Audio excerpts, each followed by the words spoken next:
ETF index mutual funds నేర్చుకుని stock మార్కెట్లో రాణించాలనుకుంటున్నారా? వెంటనే ఈ నెంబర్కి కాల్ చేయండి. Hi viewers, India's largest digital media network Suman టీవీకి స్వాగతం. ప్రస్తుతం మనతో ఉన్నారు motivational speaker and language trainer Vijaya Bangaru Amma. అమ్మ నమస్తే. నమస్తే రావి గారు. మామూలుగా మనుషుల్ని కలపాలంటే విడగొట్టాలన్న నోటి మాట చాలా పవర్. అవునండి. అందుకే అంటారు మామూలుగా నువ్వు కాలు జారినా వెనక్కి తీసుకోగలుగుతావు, కానీ ఒక్కసారి నోరు జారితే మాత్రం మళ్ళీ వెనక్కి తీసుకోలేవు. తొందరపడి ఒక మాట అంటే తొందరపడి ఒక మాట అంటే ఈజీగా మనుషుల్ని పోగొట్టుకుంటారు. తర్వాత నువ్వు కావాలి అన్న ఆ మనుషులు రారు. సో నిజంగా ఒక మాట నీకు ముందు వెనుక ఏమీ తెలియకుండా ఒక పర్సన్ ని తొందరపడి నువ్వు ఒక మాట అనడం ఎంత వరకు కరెక్ట్ అంటారు? అసలు అది కరెక్టే కాదండి, అంతవరకు కాదు, అసలు అది కరెక్టే కాదు. అంటే చాలా మటుకు చాలా మందికి ఒక హ్యాబిట్ ఏముంటదంటే, వాళ్ళ మీదకి ఏదన్నా వస్తుంది అన్నప్పుడు ఫస్ట్ ఎదుటోడి మీద వేసేస్తాడు అనమాట. నీ వల్ల జరిగింది, నువ్వే చేసావు, నాదేం బాధ్యత లేదు, నేను చాలా పర్ఫెక్ట్, నువ్వే ఇలా చేసావు అని అంటారు. కానీ అనే అతనికి కూడా తెలుసు ఇది నా తప్పు లేదు, ఎదుటి వాళ్ళ తప్పు అసలు లేదు, ఇది నాదే తప్పు. కాకపోతే నేను తప్పించుకోవడానికి ఎవరికైనా వాళ్ళ ఆత్మసాక్షి తెలుస్తుంది కదండి. మనం మంచి మాట్లాడినా చెడు మాట్లాడినా అబద్ధం చెప్పినా నిజం చెప్పినా మనం ఏం మాట్లాడుతున్నామో మనకు తెలుస్తుంది. సో చాలా మటుకు ఏంటంటే వేరే వాళ్ళని ఫస్ట్ బ్లేమ్ చేసేసి మనము సేఫ్ జోన్లో వెళ్ళిపోవాలని చాలా చాలా మంది మాట్లాడతారండి. ఇంకా కొంతమంది అంటే కంట్రోల్ చేసుకోలేక అంటే చేసుకున్న మనుషులను కూడా మనం చూసాం చాలా మందిని.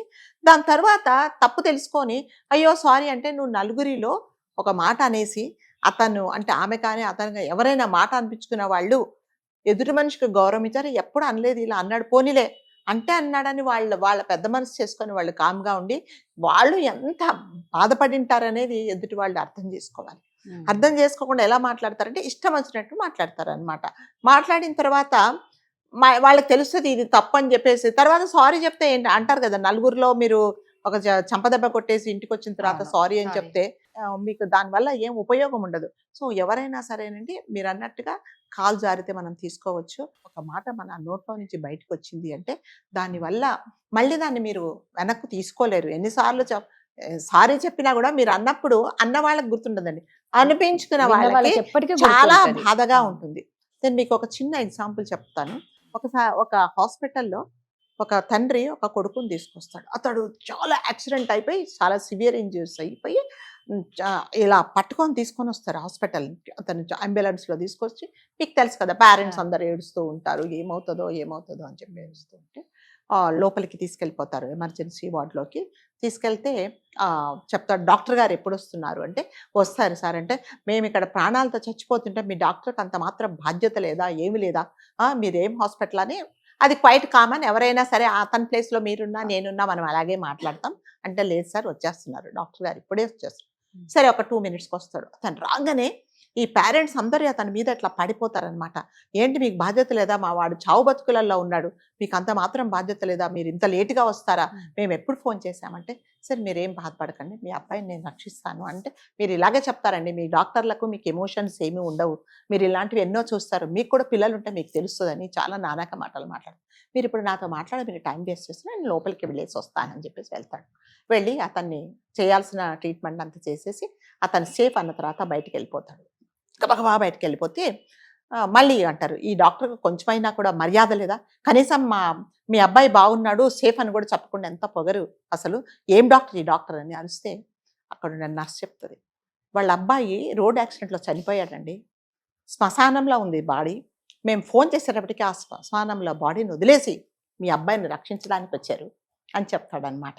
అయ్యో అంటాడు. అంటే మనిషి ఒక మాట అన్న ఇప్పుడు వాళ్ళు ఎంత బాధపడ్డా కూడా అతనికి ఒక బాధ్యత ఉంది, నా కొడుకు ఎలాగ వెళ్ళిపోయాడు, వేరే వాళ్ళు నా బాధ పడకూడదు అని అతను శ్మశానం నుంచి ఇంకా కార్యక్రమాలు ఆపేసి ఇక్కడ వీళ్ళని రక్షించడానికి వస్తారు. కానీ వీళ్ళు ఏం చేస్తారు అంటే ఇప్పుడు జరిగిన సిచ్యుయేషన్ ప్రకారం వాళ్ళు అరిచారే తప్ప ముందు వెనక ఏం ఆలోచించుకోలేదు. నిజంగానే ఇప్పుడు జనరల్గా అంతే కదండి, నా ఫ్యామిలీ నా పిల్లలు నా ముఖ్యం, నా కొడుకు చనిపోయాడు యాక్సిడెంట్లో, నా గుండె బద్దలవుతున్నాయి, నేను ఎందుకు వస్తాను, నేను రానని చెప్పొచ్చు. అయినా కూడా అతను ఒక బాధ్యతగా నా కొడుకు పోయినప్పుడు నేను ఎంత బాధపడుతున్నాను, రేపు పొద్దున మళ్ళీ ఆ అబ్బాయికి కూడా వాళ్ళ తల్లిదండ్రులకి ఈ పుత్రశోకం ఉండకూడదని చెప్పేసి అతను బాధ్యతగా వచ్చి తన ఏదుంతో తన డ్యూటీ చూసుకొని వెళ్ళిపోతాడనమాట. ఇప్పుడు బాధపడి కూడా ఏం చేసేది లేదు. చాలా మంది ఇలాగే చేస్తారండి. అనేసి ఒక మాట అనేసి నిజం తెలుసుకున్న తర్వాత మళ్ళీ ఇలా అయిందే అని చెప్పేసి బాధపడతారు. ఎప్పుడు కూడా మనం తొందరపడి ఇప్పుడు ఒక మాట అనేది మనం ఎప్పుడు తోలకూడదండి. దానివల్ల అన్న వాళ్ళకి ఏముండదు, అయ్యో ఏదో అన్నానండి అని అంటారు. కానీ చాలా లైట్ అనిపించిన వాళ్ళకు చాలా అంటే రాధగారు ఎలాగంటే ఒక్కొక్కసారి మనం కంటితో చూసినవి కూడా నిజాలు కాకపోవచ్చు, చెవులతో విన్నవి కూడా నిజాలు కాకపోవచ్చు.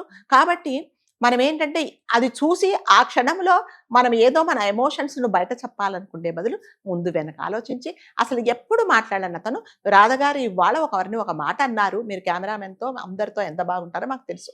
ఒకసారి ఒక మాట ఎందుకు అన్నారు అంటే దాని వెనక ఏదన్నా ఉందా, ఎందుకు ఈ మాట అన్నారు, తర్వాత మీరు కూడా నేను ఎప్పుడు ఫ్రెండ్లీగా ఉంటా కదా, నేను ఎందుకు ఈ మాట అన్నాను అనేది కూడా వాళ్ళతో వివరించి చెప్పి, బాబు ఇదిగో ఎందుకని నేను ఈ మాట అన్నానంటే ఎవరికి బాధ ఉంటుంది. గబగబ రాగానే గబగబ అనేసి ఏమవుతుందంటే అదేంటి ఇంత బాగుంటారు కదా మేడం ఎందుకు ఇలా అన్నారని తప్పకుండా బాధపడతారు. కాబట్టి ఎప్పుడైనా మనం మాట అనే ముందు కంపల్సరీగా ఆలోచించుకోవాలండి. లేకపోతే ఏంటంటే మాట మనం ఒకసారి తూలితే దాన్ని మళ్ళీ మీరు వెనక్కి తీసుకోలేరు. ఆ మనుషులను మనం ఎంత బాధ పెడుతున్నాం అనేది అది చాలా ఆలోచించుకోవాలి. అంటే నేను సేఫ్ జోన్లో ఉండాలి, నా మీదకి ఎటువంటి ఇది రాకూడదు అని నాకు తెలుసు. మీరు ఏమి తప్పు చేయలేదన్నా కూడా అంటే మిమ్మల్ని నన్ను ఎవరు ఏమనకూడదని ఎదురు వాళ్ళని నేను అంటే నా మనస్సు అంటే ఎవరికైనా ఒక మనస్సాక్షి ఉంటే వాళ్ళకి కంపల్సరిగా తెలుస్తుంది ఇది తప్పు, నేను అనవసరంగా వీళ్ళని అన్నాను అని చెప్పేసి. కాబట్టి ఎప్పుడైనా సరే మాట అనే ముందు ఒకసారి ఆలోచించుకోవాలి.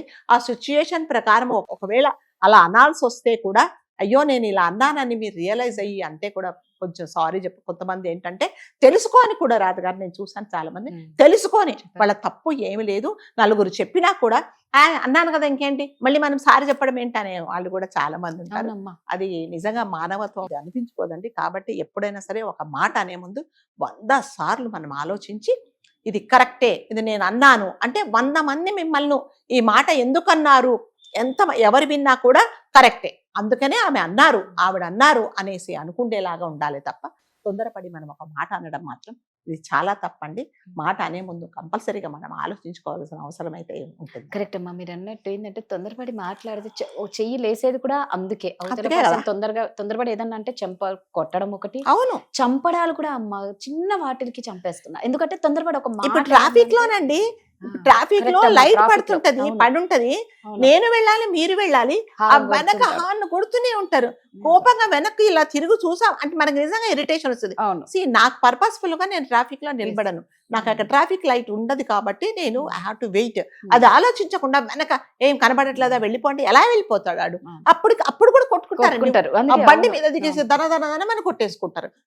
మీ ఎమోషన్స్ వల్ల చుట్టుపక్కల వాళ్ళకి ఎంత ఇబ్బంది అంటే ఇవన్నీ ఏంటంటే వెంటనే మనకు ఉండే కోపాన్ని వెంటనే బయటకు అనేసేయాలనేది. చిన్న చిన్న వాటికి కూడా అలా పోట్లాడుకుంటే అంటే ఎదురు వాళ్ళకి కూడా చాలా బాధ ఉంటది అనేది ఆలోచించుకోవాలి. మన అనేవాళ్ళు అంటారు కానీ వాళ్ళు లైట్ తీసుకోరు, కానీ వాళ్ళు చాలా లైట్ తీసుకుంటారు, విన్న వాళ్ళే ఇబ్బంది పడతారు. అంతే కదా, అన్న వాళ్ళకి ఏముండదు, విన్న వాళ్ళకే బాధ. అంతే, కరెక్ట్ అమ్మా. Thank you.